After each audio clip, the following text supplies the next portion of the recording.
یا اللہ یا اللہ یا اللہ یا اللہ یا رحمان یا رحیم بحق محمد آل محمد اللہم عجل لولیک الفرج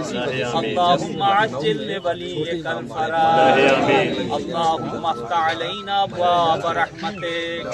اللہم افتح علینا ابواب رحمتک اللہم ارحم موتانا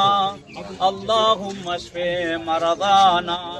خدایا پروردگار تجھے واسطہ اہل بیت اطہار کا معبود 14 معصومین کے صدقے میں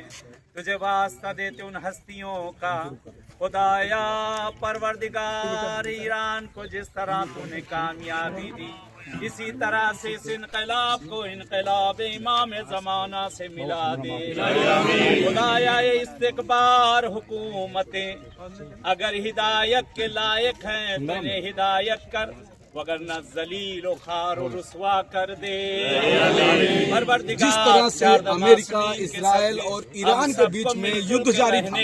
یہاں تک کہ ڈونلڈ ٹرمپ نے ٹویٹ کر کے یہ کہا کہ ہم ایران کی پوری ایک سبھیتا کو نشٹ کر دیں گے، سبھیتا کو ختم کر دیں گے، اور جو الٹیمیٹم دیا تھا یہ ہو رہا تھا کہ اگر اگلی جب صبح ہوگی تو کیا نقشے پر ایران رہے گا یا نہیں رہے گا، لیکن ان کی دعاؤں میں بڑی طاقت تھی۔ ان لوگوں نے کل سے ہی دعائیں کی تھی کہ کہیں نہ کہیں ایران جو ہے وہ دبے گا نہیں، چونکہ ایران کے لوگ بھی وہاں ہیومن چین بنا کر کے آگے آئے ہوئے تھے۔ تو